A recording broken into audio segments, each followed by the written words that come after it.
What's going on, guys? It's your boy Mason here from Crystal Coast Moto Vlogs, and today we're going to be changing the oil on my 2007 Kawasaki Ninja 250.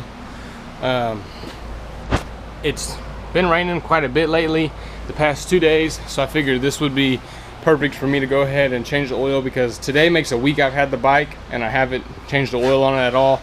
The guy said he changed it back in July, so I figured I'll just go ahead and change it. My rear tire's coming in today, so I'm gonna go ahead and replace that rear tire, and the front tire should be in today. If not, then we'll replace that another day. But today we're gonna be doing the oil change. So first off, what you're gonna need is a 17mm socket and your wrench. You're gonna need a funnel for your oil, a shop rag, the oil and the cartridge filter from AutoZone. It's a CH6012, and then I got 10W40 4-stroke motor oil.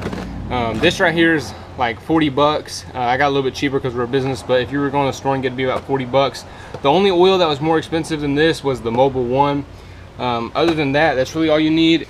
This already has oil in it because I changed oil in a truck earlier today, so I'm gonna go ahead and just use it. So other than that, let's get right into it. All right, guys, so right here, that is our drain bolt for the oil filter. And when you it actually takes the whole oil filter out, but that bolt gets your oil filter out. This bolt is the actual drain bolt. So first thing we're gonna do is we're gonna crack the cap up here. All right, there's two reasons I like to do this. One, that way air will flow through here and it'll flow a whole lot faster. And two, say you're sitting here doing this and for some reason you forget to put oil in it. If you see the cap laying around or this is open, you might not lock up your engine, you know. So just kind of for safety precautions. So we're gonna set this to the side. And then first thing we're gonna wanna do is break loose this bolt and go ahead and drain that oil. And then after that, we're gonna go ahead and break loose this bolt and get the oil filter out of there. So let's get it. I think I got it loose enough. All right, so now I've got it hand loose. I'm gonna slide the oil pan under here. Reach back in here. Start.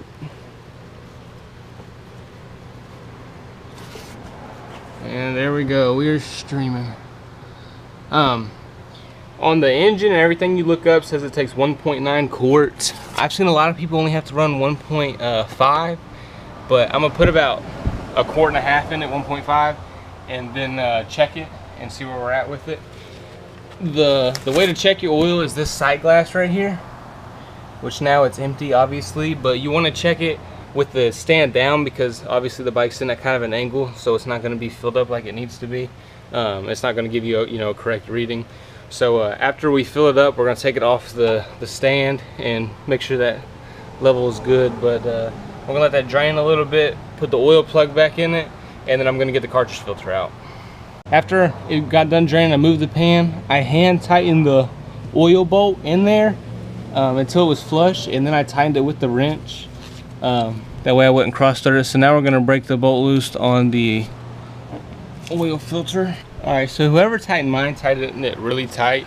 So I got this breaker bar and I put a reducer on it and got it down to the same socket size. So now that I've got it broke loose, we're gonna loosen it up and see the whole thing started turning. So what you want to do now is it's starting to drip. Slide the oil pan back under there, and oil's gonna kind of just flow everywhere. All right, so after you get your filter off, this is what you're left with. This is the end you took out. It's got a spring, and then the filter goes on it.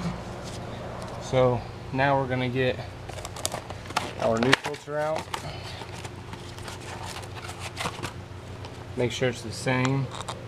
Make sure it's got these O-rings right here.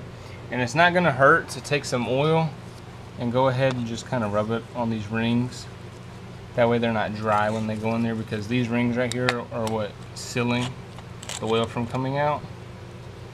So once you know it's nice and clean, we're just gonna slide it back on there. It needs to be tight. When you're putting it on, if it's really loose, then obviously you got the wrong size. It needs to be tight. That way no oil is coming out of it. So now that that's on there, we're gonna put this on. So now you've got the plate, the spring, the filter, and then this cap. So now I'm gonna pull the oil pan out, go ahead and put this up in there. Remember, tighten it by hand first and then give it a nice snug. You don't have to torque it really hard, like, because whoever did this oil change last torqued it really hard and I had to use a breaker bar and that was way too hard. So don't torque it too tight, just, you know, where it's nice and snug, and then we'll start filling it up. All right, so I tightened the 2 bolts, the oil filter bolt, then the drain bolt, and I went ahead and wiped underneath where all the oil residue was and everything.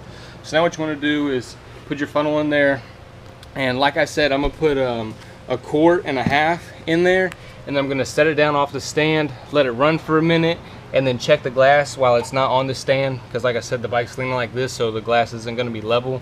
And the reason I'm gonna let it run for a minute is that way oil runs through the whole engine and then fills up in this oil filter. And then if it needs a little bit more, which most likely it will, we'll go ahead and fill it up the rest of the way.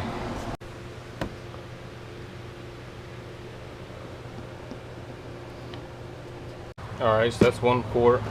And so you can already see the glass is kind of leveled up a little bit. It's starting to fill up. And that's just 1 quart on the stand, so we're going to go ahead and pour this half of this one in and then check it. Alright, so now that we did 1.5 quart, you can see the glass is pretty much filled up, but we're gonna put the cap back on it.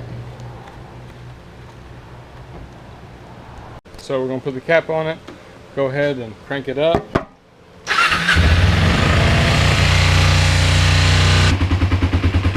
And you don't have to let it run a very long time, but now we're just gonna let the oil drain. We're gonna let it sit for a minute so all the oil can drain through all the holes and get back down to the bottom of the pan. And then we're gonna check it with the bike standing up just like this, and pour more in it if it needs more, and if it don't need more, then we'll go ahead and clean up. All right, so now that it's ran, you can actually see that it's only filled up to here, so it needs a whole lot more. So it's probably gonna take the other 0.4 quarts like it recommends, or maybe the whole half that's left. I'm gonna pour not all of it, just because it says 1.9, but I'm gonna pour most of it in there. And see, now the glass, just that little bit, had already moved it from here all the way up to there, and that's about where we need to be. So we'll set the bike back down and check it. So now we are pretty much full. It's just a little bit right there, depending on where you lean the bike. So I could probably use a tad bit more. So I'll put a little bit more in it and it'll be good to go.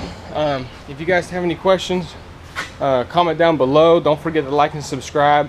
I will be posting weekly videos. I don't know how many a week, but I'm trying to do a couple a week until I start getting a lot of subscribers and a lot of views, and then I'll set a goal on how many to do per week. But hopefully my next video will be on the tires and doing some more work, and probably within the next week, when the weather starts getting a little bit right, I'll start doing some vlogging on it. So yeah guys, don't forget to like and subscribe. I do appreciate it, and don't forget to check out the Instagram. It's in the description down below. Peace.